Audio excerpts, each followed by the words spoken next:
Pérolas de Esperança, Adolfo Marques dos Santos. Capítulo 21. Autopiedade. Com a nossa capacidade imaginativa, transportemo-nos para um ambiente policromático. Repousemos e olhemos para o céu azul pontilhado por bilhões de estrelas. Saboreemos esse maná celeste e, simultaneamente, retroajamos no tempo e encontremo-nos dentro da esfera luminosa do ambiente em que Jesus pregava. Sintamos com a nossa percepção transcendente a vibração da sacralidade gerada pelo divino tribuno.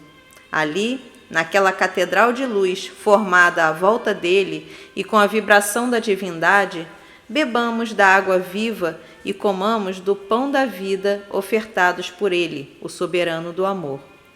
Ao invés de ficarmos nos autoconsumindo com semblantes de autopiedade, sem vida, sem brilho nos olhos, sem viço, sem luz, demonstrando a nossa fragilidade terrestre, despertemos do nosso âmago energia, força e voemos.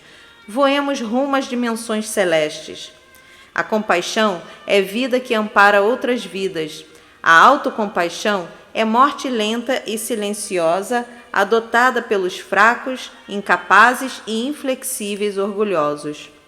Diante da infrutífera autopiedade, o ideal será nos colocarmos diante das leis da vida em condições tais que exaltemos o autor da vida e, em ato de gratidão, cantemos hinos de valorização de nossa vida na sagrada condição de encarnados, ao invés de ficarmos namorando a morte. Ouçamos a crística musicalidade da esperança cantada pelos anjos da música. Possamos ouvir hinos de hosanas, de aleluias e de alegria cantados pelos prepostos de Deus e nos motivarmos para a vida. Façamos chegar aos quatro cantos do mundo as notícias iluminativas que causam júbilo aos corações. Despertemos a nossa força interior, a nossa força superior, o nosso Cristo interno e deixemos, por onde passarmos, nossas pegadas luminosas com a energia da motivação. Levemos os nossos semelhantes ao ensurdecedor silêncio, de forma que possam ouvir a sinfônica melodia da criação em meio ao perfume do lírio imaculado e ao murmúrio suave e terno da brisa. Com as três perdizes do consentimento divino, olhos, ouvidos e boca, consigamos promover o bem-estar do êxtase divino nas pessoas a ponto de se motivarem para a vida e promoverem sua aventura espiritual. Por estarmos treinando a elevação de nossa frequência mental, observemos que determinados estados de alma dificultam tal evento. Muitas vezes criticamos nossos semelhantes por termos inveja do que eles são ou devido à maneira como conduzem a vida. É atitude muito sutil e quase não percebemos que somos assim. Não percebemos que sofremos da inveja, do ciúme. Sejamos mais cuidadosos antes de emitir a nossa opinião. Sabemos que a meiguice e a ternura conseguem apagar as labaredas do descontrole e da desarmonia íntima das pessoas destrambelhadas. No entanto, quando nos deparamos com tais criaturas, julgamo-las como se fossem fracas e desprovidas de personalidade. Estejamos atentos às nossas atitudes, se pretendemos auxiliar na harmonização de nossos semelhantes. As pessoas que não reagem às agressões alheias são consideradas covardes, omissas e etc. No entanto, em Lucas, capítulo 6, versículos 29 e 30, consta: ao que te ferir numa face, oferece-lhe também a outra, e ao que te houver tirado a capa, não lhe negues também a túnica. Dá a qualquer o que te pedir, e ao que tomar o que é teu, não lhe tornes a pedir. Os heróis da morte, das guerras, do desamor, discordam dos heróis da vida, dos que pregam a paz e vivem em paz e dos que amam de maneira incondicional. Procuremos compreender com placidez o estágio evolutivo de tais criaturas.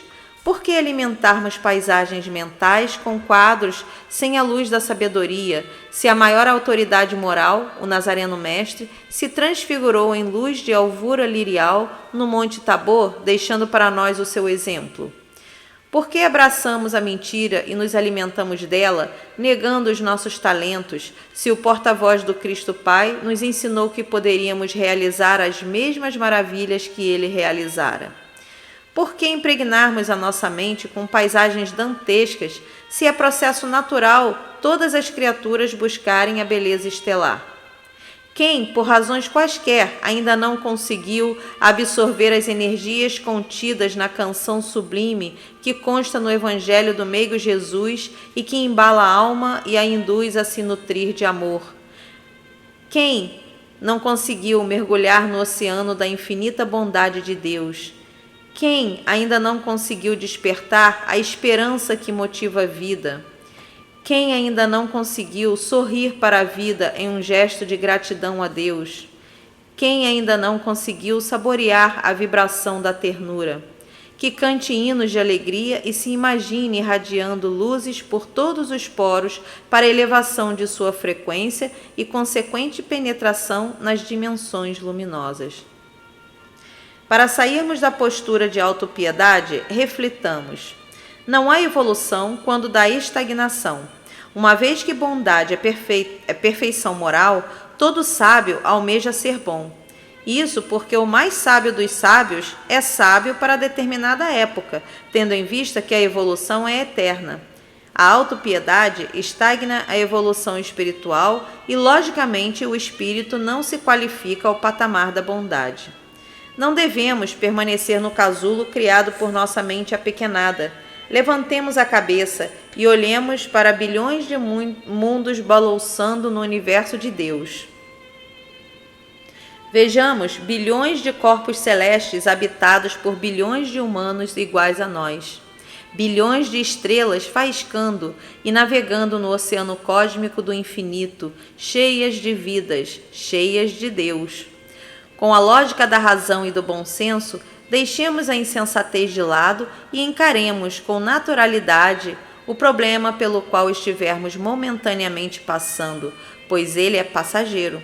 Caso as dificuldades estejam atreladas à convivência humana, não podemos nos deter nas questões menores da vida, pois estamos refletindo sobre a imensidão do universo, sobre a incomensurável obra de Deus, sobre a vida universal.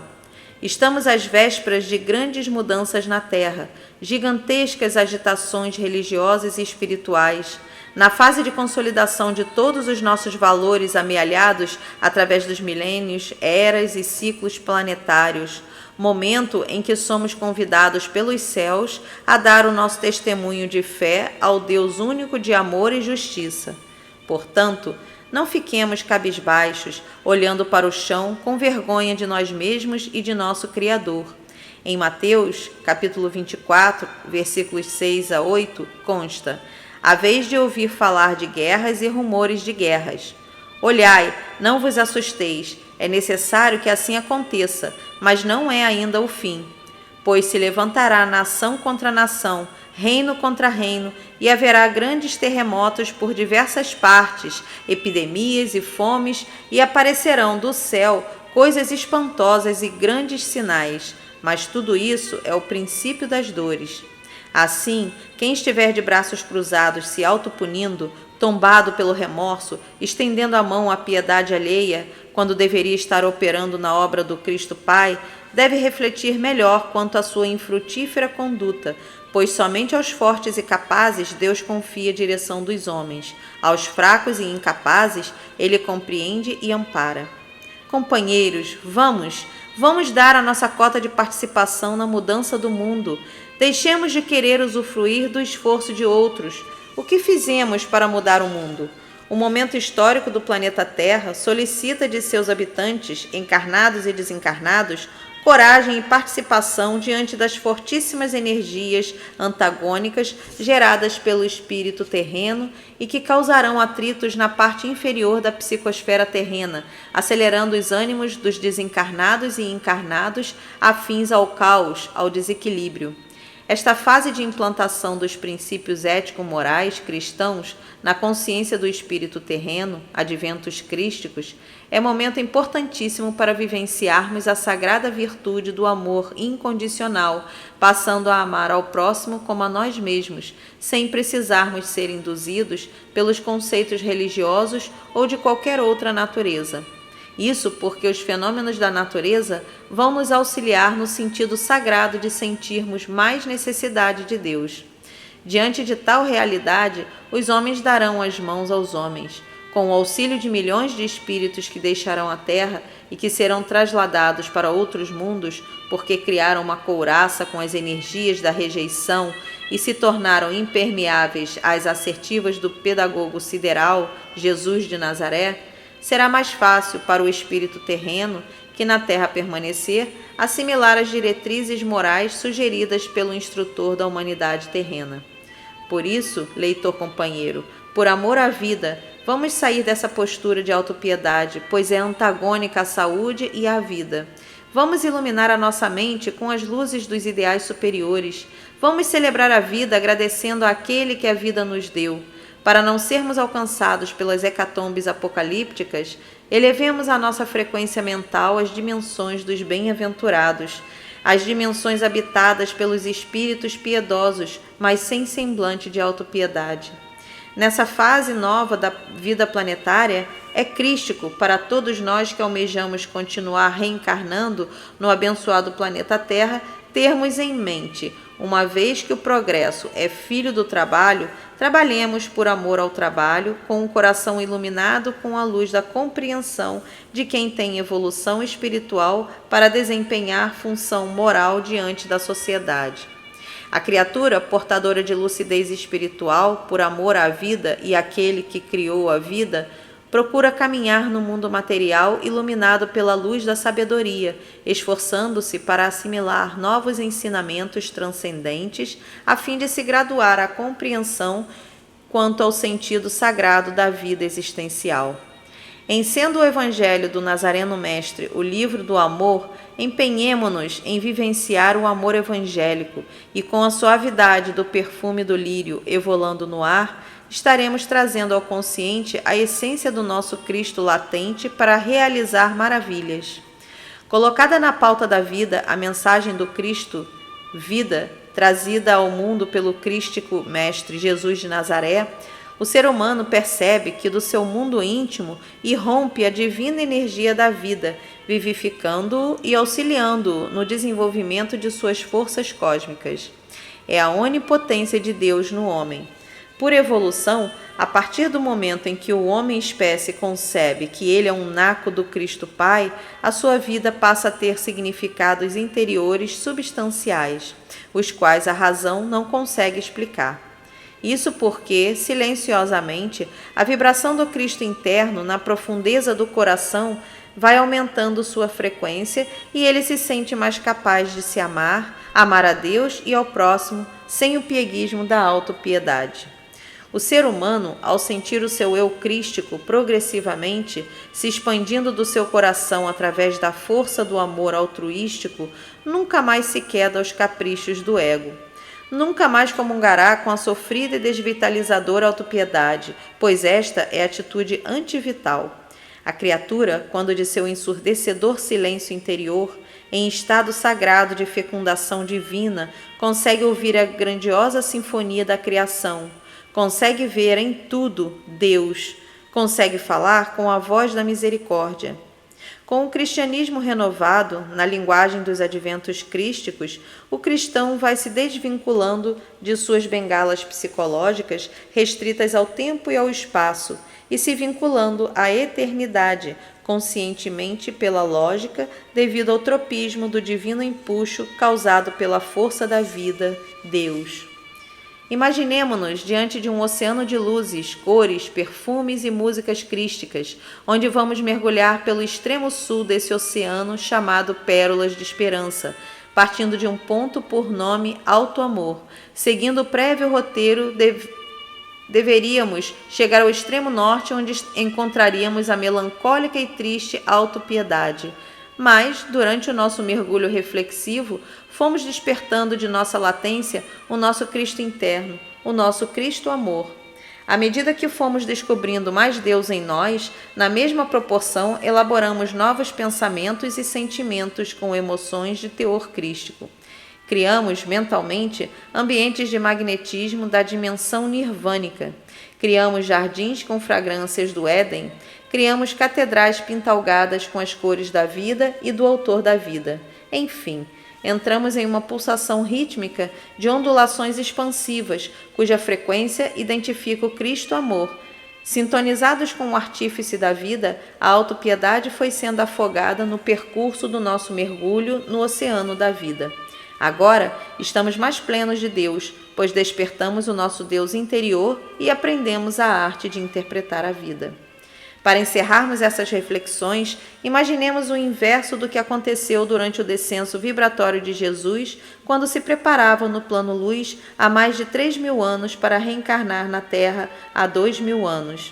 Na oportunidade, ele deixou o divino plano de sua cosmicidade e foi recolhendo a sua própria luz para alcançar a vibração da matéria e animar um corpo biológico.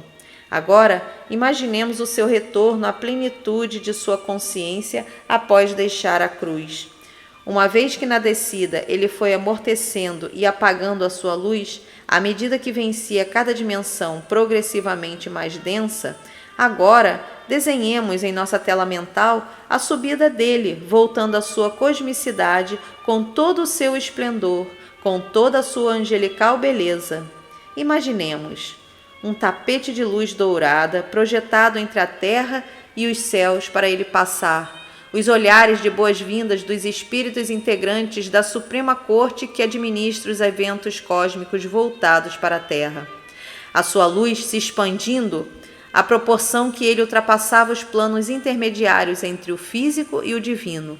A incalculável quantidade de espíritos que estavam nos planos mais densos e que abandonaram suas senzalas psíquicas ao serem banhados pela divina luz quando ele retornava aos céus. Quantas consciências espirituais mudaram de frequência ao serem envolvidas pela luz do Nazareno Mestre durante a sua ascensão? Quantos se libertaram à medida que ele ia galgando dimensões mais luminosas, atraídos pelo tropismo da angelical luz, após se desvincularem de suas travas psicológicas? Foi majestoso o retorno do divino anjo à frequência de sua plenitude. Os calorosos aplausos dos espíritos de cada plano e subplanos durante a sua subida, os cânticos maviosos advindos do recôndito eu do universo como gesto de gratidão àquele que, por amor à vida e ao autor da vida, mergulhou nos planos densos para instruir e libertar consciências.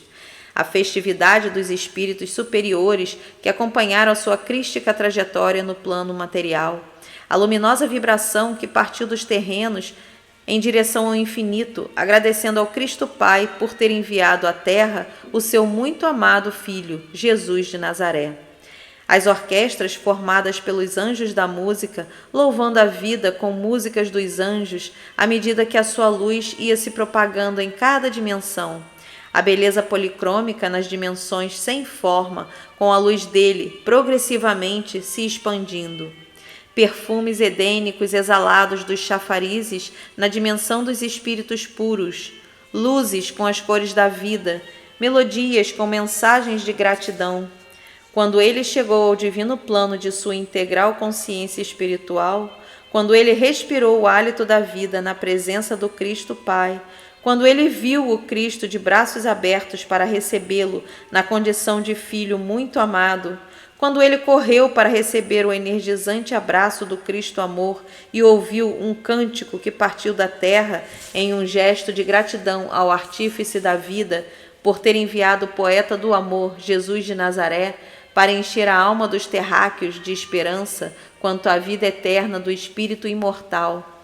O sublime anjo, ajoelhado sobre as nuvens da imensidão do cosmo, agradecendo às potestades celestiais que o auxiliaram quando fizeram uma imensurável e luminosa corrente protetora para o seu sucesso no mundo dos encarnados terrenos. É magnífico imaginarmos o Nazareno Mestre no plano da angelitude, agradecendo a todos os que participaram do conclave sideral voltado para a Terra, a implantação do cristianismo na consciência da humanidade. Aleluia, aleluia, aleluia! Graças, graças, graças a Deus. Agora você, na condição de uma fagulha de Deus, fale com a vibração da convicção. Fale para todas as suas células ouvirem. Fale com a voz da plenitude. Vá falando e elevando suavemente a voz. Fale pausadamente e com a energia da certeza. Eu sou vida. Eu sou saúde. Eu sou energia divina. Eu sou bondade. Eu sou luz. Eu sou amor. Eu sou Deus. Fim do capítulo 21 e fim do livro Pérolas de Esperança.